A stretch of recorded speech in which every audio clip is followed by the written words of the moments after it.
What's up, guys? Welcome back to Newswave. So later on this week, we will have 3 Million Friday take place, or I guess as a lot of people are calling it, Metroid Dread release day. Unfortunately, though, it looks like the game's gotten out there a bit early, as several portions of the game are being posted up online and spoiling quite a bit of it. We're gonna go over it here today. No spoilers, of course, just wanna make you aware so we can try to get through what's gonna end up being the longest week ever. Also, we are gonna be talking about a massive report around Konami looking to revive some of their big franchises.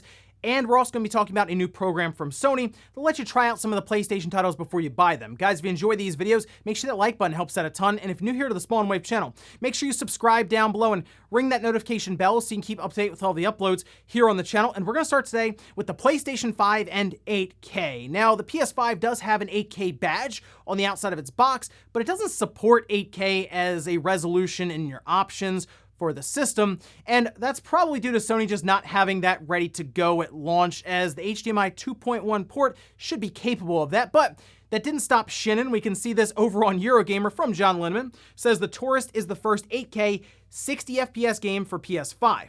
They go on to say, according to our discussions with the developer, the game internally renders at 7680 by 4320. No temporal super sampling, no reprojection, no checkerboarding, no AI upscaling. It's full on 4320p, and you might be wondering why. Well, one, if you're Shinnin and you're able to do it, why not? You can say, hey, look, we're the first 8K PS5 game, and maybe we get Sony to do some sort of update to the system to allow 8K from a system level so that games can enable that, because Shinnin's already said if they do that, we can patch The Tourist and it will be able to do 8K 60 to your brand new 8K set. I don't really know a lot of people are talking about 8K TVs currently, or at least looking to purchase them. People seem pretty content with 4K, but once again, if you're Shinnin and you're able to do it, why not? Give us something the PS5 is able to do before it's able to do it. Also, we did have FIFA 22 released this past week, which means we also had FIFA 22 Legacy Edition release, and I was wondering if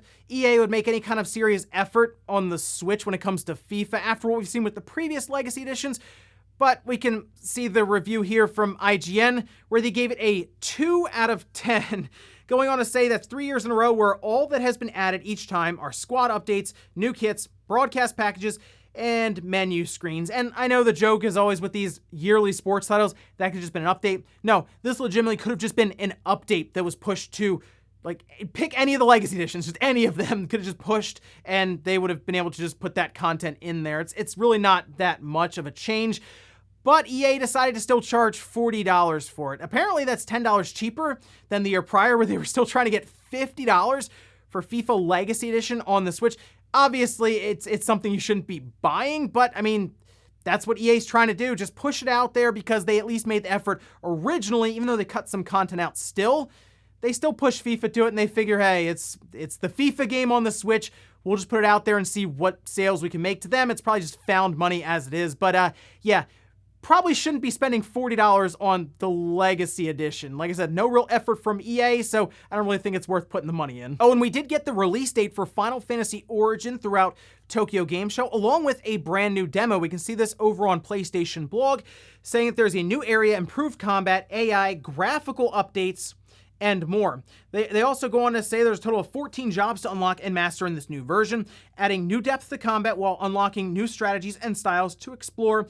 Final Fantasy Origin is set to be released on March 18th, 2022. And I'll be honest, I'm kind of looking past this game to Final Fantasy 16. I played the first trial or demo they put out for Final Fantasy Origin. It was all right. I mean, like I said, they kept yelling chaos all over the place, and that's been the big joke for it. It just didn't really click with me. I don't know if it's the combat or what, but they said they did improve it some based on feedback. So I'll check this demo out as well to see if maybe it works better for me. But Final Fantasy 16 looked awesome from what they've shown. They did mention throughout Tokyo Game Show in interviews that is finishing up. At least it appears they're in the polishing stage, so maybe that's one set up for late 2022. But either way, check out the new demo for Final Fantasy Origin and look forward to its release in March. And guys, with some of the quick news out of the way, let's get into the bigger stuff. Let's start right away with Metroid Dread. It's been 19 years to where we got this game. We can kind of close things out after Metroid Fusion released in 2002, and Nintendo's been pushing this a lot. Marketing all over the place, trailers everywhere, to the point where people have even yelled spoilers at them in their comments for some of these trailers posted up on Twitter and on YouTube. But now we have legitimate spoilers being put out there. The game appears to be getting out there in the wild now. I'm not sure if it's someone who has an early copy as a review or someone who has it from a broken street date, but the game is indeed being posted up online in these like 10, 15, even 20-second chunks of gameplay or abilities being unlocked or outright cutscenes. And I did take a look. I took one for the team here, okay, just to make sure it was legit so I could at least make you aware of this happening.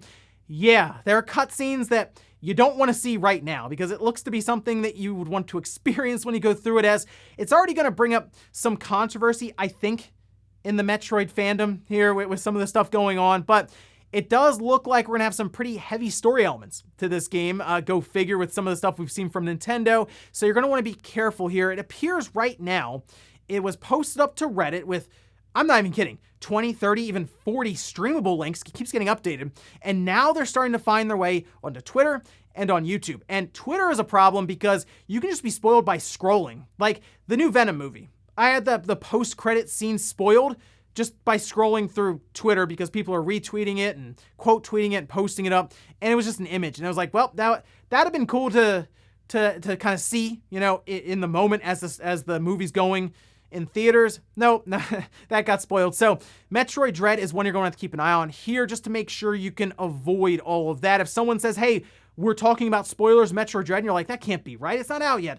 No, they're probably talking about legitimate spoilers around Metroid Dread. The real problem is I have had it mentioned that the ending is out there, and I'm not going to go looking for the ending for Metroid Dread. There's something a lot of us have been waiting a long time for, and I don't really have it feel like it getting spoiled on some forum or something. Also, you want to keep in mind that every Switch game, from what I've seen, tends to leak online a couple of days before it comes out, and I think Metroid Dread is going to get leaked out on a public ROM site or something either today or tomorrow. It's going to be pretty soon. When that happens, all bets are off. It's going to be all over the place. So when that happens, I'll let you guys know at least in Newswave that has occurred, so you can go into like full-on blinders mode as we head towards that Friday release. So good luck to everyone trying to avoid spoilers. Sounds like we're gonna need it. Next up, let's talk about a massive story that's been developing around Konami, looking to revive some of their big franchises. And they have franchises that would get fans very, very excited until they realize, oh, it's a pachinko machine. Great. No, this time, it looks like they're going to attempt to make some video games. I know, it sounds crazy, right? Well, we saw what they did with eFootball, so confidence is through the roof. Let's head over here to VGC, where they say Konami is set to ramp up its premium game development with new installments and remakes for its biggest franchises. That includes Metal Gear and Castlevania. This, according to publishing sources who spoke to VGC anonymously because they did not have permission to discuss their projects publicly. Yeah, okay, that part makes sense, right? If there's an NDA kind of there, you don't really want to go around saying, hey, we're publishing Metal Gear. Hey, we're publishing this brand new Castlevania game. Again, according to VGC, the first of these new titles will be a new Castlevania game, which sources described as a reimagining of the series currently in development internally at Konami in Japan with support from local external studios. And I'm curious what they're going to do here with Castlevania as a reimagining. The biggest thing I'm wondering, would they reimagine Castlevania as a 2D game? Now, I mean, we saw some of the controversy around Metroid Dread because people are like, is a 2D game worth $60? Then we saw more of it, and now everyone's like, yeah, I think that's worth $60 all of a sudden, right? So I feel like fans of Castlevania would be really open to them kind of returning to a bigger budget 2D Metroidvania style game in the Castlevania series. I know we had Lords of Shadow, and that was certainly a polarizing title for Castlevania fans, and maybe they do go on like the full-on 3D route, but I don't know, something about them going back and spending some money, a bigger budget,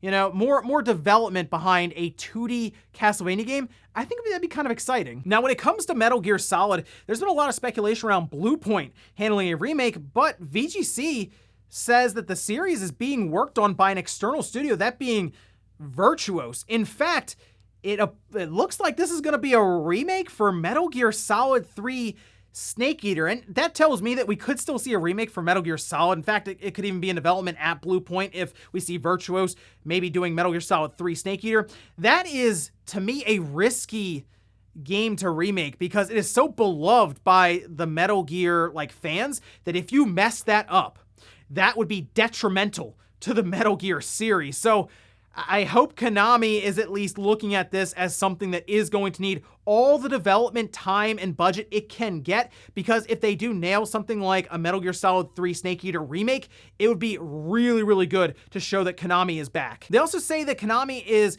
planning to release remasters of the original Metal Gear Solid games for modern consoles ahead of the larger project. That's good to hear, because like Metal Gear Solid 1, it's a bit harder to get technically. They have like good old games. I believe they have Metal Gear Solid 1 and 2 on there, but they're like the old versions.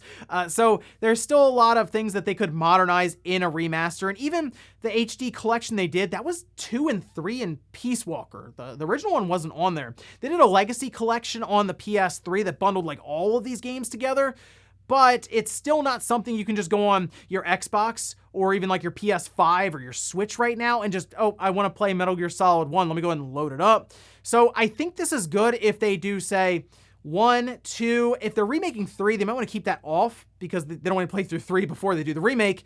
And then maybe throw in Peace Walker, something like that, just to kind of round out the series and just release it as a bundle, hopefully as a physical copy, so that we can get a nice collector's edition maybe, and then roll into this remake for Metal Gear Solid 3. Now, the talk around Metal Gear Solid 3 Remake was also corroborated by Eurogamer, so hard to say when we're going to find out more about this. It sounds like Castlevania would be the one we would see here first, then probably the Metal Gear Solid remasters, and then we would roll into Metal Gear Solid 3 Remake reveal. But I mean, it's Konami. I'm hoping that Konami understands, I guess, just the gravity of something like a Metal Gear Solid 3 Remake, and they put the time, the effort, and the budget behind it, because they could have something really cool here. Think of like Resident Evil 2 when that got that big remake and it was amazing. Let's do something like that, Konami. Let's show that Konami is back. But first up, Castlevania reimagining. I wonder which way they go with it. Do they go 2D or 3D? A lot of questions here, and here's hoping Konami can deliver. But what about their other franchise? What about Silent Hill? See, because Gamatsu followed up with their own sources around Konami, and this is an interesting one. This one's hard to believe, but Gamatsu's generally been pretty good with some of their sources here. Let's take a look. This over on Gamatsu.com, saying Gamatsu has also heard that a new Silent Hill is in development at a prominent Japanese developer. Does anyone want to take any guesses? Because that studio is Kojima Productions, according to a publishing source that wishes to remain anonymous, who also said that the game is funded by Sony Interactive Entertainment. This has been a rumor that's been talked about for so long that somehow Sony comes in and mediates this whole conflict between Kojima and Konami and brings them together so that they can complete Silent Hills. Look, there is a lot of money, I think, to be made here, because they can obviously play off of PT, which is a demo that has just lived on for fans of Silent Hill as like the big Silent Hill successor, but it's a demo. It's such a simple idea of walking through a hallway that was taken to the next level by Kojima. I don't know if he could take that same impressive concept and turn it into a complete game, but I would really like to see him try. And if Sony looks at this and says, hey, we'll license Silent Hill, and then we'll hand this off to Kojima, we'll fund the whole thing, Konami and Kojima, you guys don't have to talk to each other at all. Kojima can just work at his studios, and we'll just kind of go back and forth for you guys, and we won't have any kind of conflict here. I mean, I'd be okay with that, because I would like to see what Silent Hills or what PT would have ended up being. But wow, this just reads like fan fiction right now, something that PT fans, Kojima fans, Silent Hill fans want to see happen. So I'm hoping Gamatsu's sources are good here, because it would be certainly frustrating to hear that this is not correct at all, but I guess we'll find out as we go along. It sounds like something we could be seeing sometime in 2022, I guess, with how long these rumors have been going around that they have been working together. So here's hoping, and I guess we'll keep our eyes out for it. And in our last bit of news, let's talk about a new program that is being introduced here by Sony called Game Trials. The idea here is you'll be able to try out certain titles that they add into this program for a limited amount of time. Basically, once you start downloading the game, a timer starts to tick down and you have that much time to try it out, see what you think, and then you can buy the game. And according to the press release and emails they're sending out, your trophy progress and your save data will carry over. We can see this over on pushsquare.com. Says the fine print within the email explains that in order to activate a game trial, you'll need to head on over to PS Store, select the trial option that's labeled as free. Death Stranding Director's Cut will offer 6 hours of playtime, while Sackboy: A Big Adventure has a 5-hour trial. The one issue I have for this is that it looks like the trial itself, the timer, starts to tick down as soon as the download starts. And I mean, some of these games are pretty large, so I'm sure there are people out there who would sit there for an hour of, say, the 6 hours that you get for Death Stranding, just waiting for it to download. So really, that's a 5-hour trial. And some of these games, I mean, you could get a good feel for it after about 5 hours, but still, it's like, I mean, once I actually start the game from the dashboard, that's when the timer should tick down, not from when I claim it from the store. Maybe that's something Sony can work on as they go along, as this appears to be something new they're trying out here. But I guess the biggest thing here is it reminded me of how awesome demo discs used to be, because there was creativity around what they added in here, whereas now they just have a timer. Before, they'd have to decide what level they give you, right? Now, just try to introduce you to the concept of the game, and at times, they would give you content that wasn't even in the full game on the demo itself. But either way, at least we're seeing Sony kind of play into the idea of, all right, some of these games, we can at least let you try them out in a demo capacity, see if you like them, and then you can pick them up and move your save data over right away. And before we go to the comment of the day, we're taking a look at the poll that I posted up yesterday, where I asked, which Konami game franchise would you be most excited about returning with a new game? Castlevania actually had the most votes at 38%. Then we had Metal Gear at 32%, and then Silent Hill at 30%. And yeah, I guess looking at this, I would be more excited for a reimagining of Castlevania just to see what they come up with. And it sounds like it's being worked on internally at Konami. But then at the same time, I go, oof, eFootball though. But the thing with eFootball is they moved over to Unreal Engine, and it just seems like they're running into quite a few speed bumps with getting that game at least functioning correctly.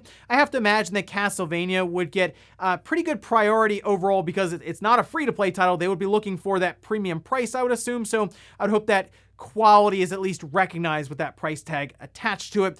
Metal Gear, though, I will admit, I would like to see Metal Gear Solid 3 remade, but it's risky. We'll see what they come up with here, and I guess, according to some of these reports, Castlevania's up first, and we'll see what they have. And we'll finish up with the comment of the day, as you're seeing here. This is from Mystery saying, am I the only one that couldn't care less about the 4K, but would rather have better performance? I would take constant 60 FPS over 4K any day. Now, I think there's a lot of people who prefer frame rate. Frame rate's something you will actually notice when playing the game with different inputs. Resolution, sure, it looks nice, it looks pretty, but then you actually get into battle, or maybe you're playing a multiplayer game, and a lot of that goes out the window. If it's native resolution versus if the resolution's scaling while you are playing a fast-paced game, you're not going to notice that as much as if the frame rate starts to dip from, say, 60 FPS down to like 30 FPS. You'll notice that very, very quickly for a lot of your button presses. So yeah, I'm with you. I'd prefer a good frame rate, but I also recognize that 4K is easier to market. If you put 60 FPS on a box, a lot of people in the mainstream are going to look at that and be like, what's that mean? But if you put 4K on the box, they'll immediately be like, oh wow, that means like high quality premium like content here, right? One of the reasons Sony put 8K on the box, because now people are like, wow, that's twice as good as 4K. I gotta buy it now. And ladies and gentlemen, that's gonna do here for Newswave. If you enjoyed this video, guys, hit that like button, it really helps out. If not, hit the dislike. Leave comments down below about everything we talked about here today. Whereas all these reports around Konami reviving some of their big franchises, what do you think about the idea of a reimagining of Castlevania, or them attempting to remake Metal Gear Solid 3? Let me know about that. And then Metroid Dread, spoilers are gonna be all over the place this week. What's your best plans to avoid them? Thanks guys for watching, and I'll see you next time.